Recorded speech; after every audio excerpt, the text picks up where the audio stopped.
The circus of false independence. Existence has this very indifferent way of handing out phone calls that feel more like experimental performative theater than real human interaction. One minute, I'm minding my own business. The next, I'm dragged into a live-action phone call demonstration of how not to live. A friend, if we can still call her that, rings me up out of the blue. We've known each other since around 2011. Back then, she was carefree, happy-go-lucky stripper who seemed oddly well-adjusted for the job. Smiling, drama-free, basking in attention, good vibes, said smart things, and the money. But like milk left out too long, things soured. She kept getting into trouble. She left Florida, drifted to Colorado, got herself a support animal because everyone requires one now for reasons unknown. Abandoned the club scene, but not the sex work entirely. OnlyFans, Snapchat, you know the drill. Cue the latest update. Her neighbor assaulted her. Police arrive. She gets arrested, yet somehow still lands a restraining order against him. Already sounds like a fake CNN news story. And of course, she posted her personal disaster on Instagram, as one does in 2025 when reality isn't real unless an audience validates it, and most importantly, blind agrees with it. Is this just how the generation right below me are now? The call that wasn't a conversation. This is not an isolated incident. I see this a lot now and in people I used to know. I did what I do, what I always do, try to be logical. Told her straight. Point the cameras at your door, collect real evidence. Don't rely on manic attitude towards law enforcement and bruises to sway law enforcement. Evidence trumps drama. But drama towards law enforcement tends to not garner their cooperation. Logic doesn't mix well with mania. As we talked, she repeatedly misunderstood me, twisting words into accusations that existed only in her mind. By the third spin out, it was clear she wasn't conversing. She was dictating, spiraling into a bipolar mania episode, weaving unrelated dots into paranoid ideas that I am against her and with them, whoever them are. Then she got angry, hung up, and that was that. I'm left thinking, I can't help people who confuse confrontation with connection. And I know the feeling. I've had my own lapses into irrationality. The difference is I self-identify when I'm off. I step outside myself, force logic into the equation, exile as much emotion into the cold as possible, and not let it poison the process, which it will if you don't force this. But some people cough. Most people, they don't. They dig deeper, justify harder, and expect unconditional validation. The rest of this are my current thoughts on how the culture of living one's life entirely through the lens of social media is killing the real intimacy of connection. Not just social life, but also professional work as well.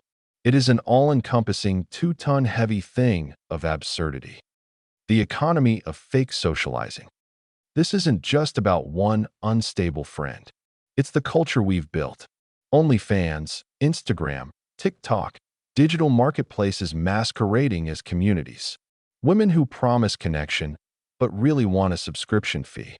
Men who confuse parasocial validation as if it were real intimacy. The e-thot economy, electronically that hoe over there, thrives on this performative theater, pretend friendship, insincere interest, packaged dull sexuality, all for sale, every month with that subscription fee. And here's my problem. It isn't sex work itself. In general, I support a sexually assertive, sexually aggressive woman. Do whatever you want with your body, ladies, your content, your bank account. What disgusts me is the fakery, the illusion of genuine engagement, when the only motive is extraction. If your entire social media presence is just bait for subscribers, you're not social. You're a storefront wearing a blank William Shatner mask. Codependency is currency. Worse still is the codependency. The direct messages with Cash App QR codes, the begging, wrapped in pseudo-friendship, the assumption that I'll play benefactor to extremely fragile egos. No, you wanting and needing is exactly what makes me refuse and react with spite. Neediness is not currency. Emotional blackmail is not friendship. Relying on men to pay you to take your clothing off isn't Little Miss Independent. Sure, Technically, you can say that and not be wrong, but in actuality, one, you, me, many, absolutely are being codependent. Tell the stripper working a Tuesday night with 6 or 7 other girls, and only 2 or 3 men in the club. Those men are too busy watching a Division III college football game no one really cares about. Yet they'd rather watch that than watch you, or tip you. That girl just wants to work, pay her bills, probably feed her kid or kids, and if she's lucky, have a little left over to make being nude and spread eagle worth it. Most of the time it isn't. Some women make a killing and some don't. Little of that has to do with looks, but sure, some of the time it does. Your life isn't exciting, glamorous, or happy. It's a curated misery reel, sold as if you're a celebrity. But the truth leaks out. Most are more miserable than the miserable humans they mock. Just like the ones that say Jesus loves you, are the same ruthless and disgusting people using language about hate and murder. And I'll say it bluntly, I loathe it. I don't respond. I retract goodwill the moment it turns transactional, because I've seen behind the curtain. Many times so, a mix of mental instability, half-truths, and self-victimization. People aren't looking for perspective. They're looking for mirrors that nod back at them. And I don't do nodding. I won't agree with you, unless I actually agree with you. Articulate to me, logically, reasons to actually agree with you, and I will. Less bad, never good. So I'll probably cut ties. Delete, even block if I must move on. I won't apologize for expecting logic, for refusing to coddle flaky details from the actual events, what led to them, how it actually happened, for demanding accountability. And no, I'm not a yes man. I think deeply before I speak. I won't pretend down is up, or that bruised egos count as evidence. If you want law enforcement on your side, bring facts, not hysteria. You want their help? Then don't insult them while they're trying to figure things out, or act mental right out of the gate. Then get pissed when they keep asking the same question over and over. They do that to root out whether you're lying, or just having a full-blown episode. But here's the absurd cosmic joke.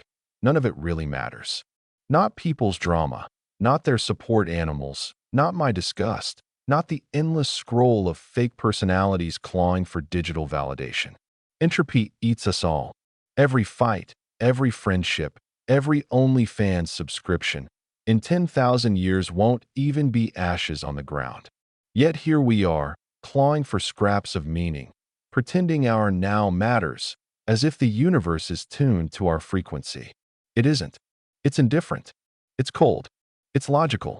That is why AI will rule over man. By default, it's tuned to this vibe way more efficient than human beings ever were or could be. Still, I choose logic. Maybe that's delusion, maybe it's survival. But it beats playing along in a carnival of false peace, where everyone is selling and no one is real. The False Independent Circus by David Angelo Mineo. August 30th, 2025.